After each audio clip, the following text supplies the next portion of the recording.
Hello, my name is Kristen Wood, as you know, and this is my discussion post number 2 for week number 3. We were asked to list the sources of power often seen in an organization, along with definitions, examples, and so on. We were each assigned a positive or negative aspect. I am on the negative. To begin with, what are the sources of power often seen in an organization? First, there's coercive power. This is the dependent relationship between the driving agent, the person wielding the power, and the recipient, the person for whom the power is being wielded over. It is made up of the threat by the agent, either real or perceived, to the recipient that if he or she does not comply, there will be punishment. An example of this would be if a person in a higher rank within the organization expects a subordinate to perform a request, which may go against organizational goals. However, the ranking individual threatens disciplinary action if the subordinate refuses to comply with the request. Legitimate power. Legitimate power is that is expected in social and cultural norms. It is perceived authority that one possesses due to their social rank or hierarchy within the organization. This can be perceived differently from culture to culture and from society to society. This type of power is often translated by the recipient as that person's given right. An example might be someone from a culture that perceives individuals whose hierarchy within the organization is higher than theirs has automatic power over those under them. Therefore, that person, the agent, has the power over the recipient because they are the highest rank within the organization, or higher rank. Referent power. This power is that an agent possesses due to their personal charisma. It can affect the recipient by influencing them to willingly want to please or emulate the agent. The strength at which those with the power possesses it depends on the level of prestige that person within the organization has. An example might be that of a senior ranking position with a great deal of personal charisma may be perceived as being prestigious within the organization. This may lead to his or her subordinates' admiration of them and their willingness to want to please or emulate them.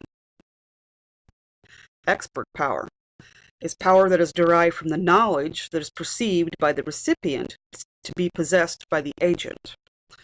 An example might be if the recipient perceives that the agent is very knowledgeable in his or her field, then they will associate that as power. Reward power. Reward power is a power that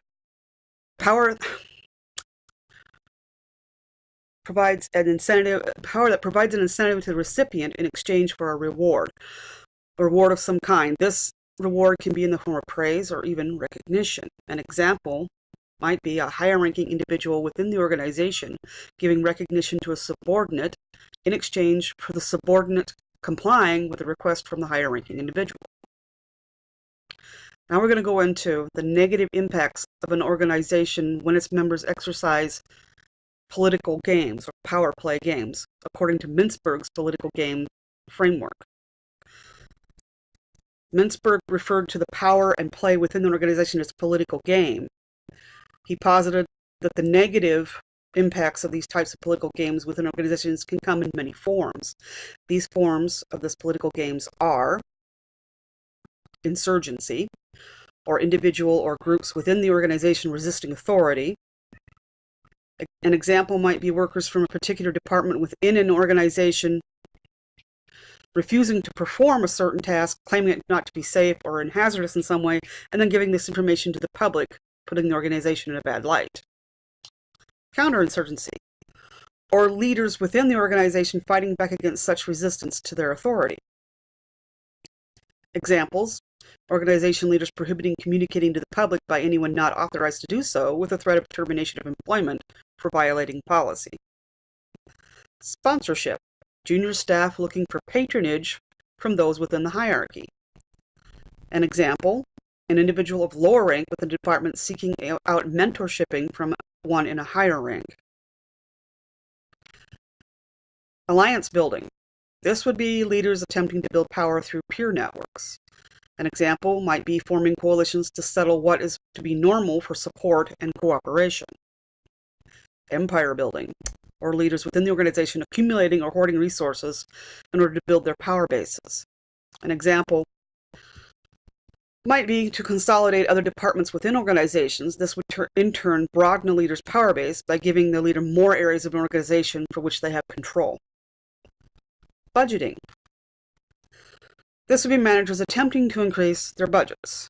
An example of this might be a department leader claiming more expenses for their department than they actually needed, thus gaining more funds than actually needed to run their department. Expertise. This would be an individual who is an expert in his or her field, utilizing that power to gain personally. An example might be a person of higher skill prohibiting anyone but themselves from doing his or her task, even if there are others that are qualified to do so. Lording. This would be that of flaunting one's authority. An example might be someone of a higher skill set constantly reminding his colleagues that his or her skill set is higher than theirs and therefore takes precedence. Line versus staff. This would be conflicts that erupt between line staff with or without line authority. The manager of one department ignoring any request from another department solely because the request came from another department would be an example. Rival camps. This is when different factions of an organization begin blaming and disparaging others. An example would be one department competing with another for recognition that their department is somehow better than the other department. Strategic candidates.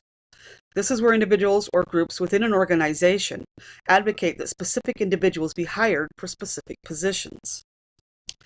An example of that would be when filling an open position, those within the group or organization only wish to see someone from within the organization fill that spot, rather than hire someone from outside the organization. Whistleblowing. This would be reporting information about the individual or the organization that could be damaged to either the individual or the organization. Claiming that the individual organization has taken actions that are either illegal or socially immoral might be an example of that. Young Turks. This would be junior leaders or employees attempting to buy out the company or take over its leadership. An example of this, a department requests that a specific leader be replaced because there is a conflict of the leader's style of leadership. And that would be the end of my post. I hope you learned something. I hope I've learned something. And I'm looking forward to seeing the rest of your guys' videos as well.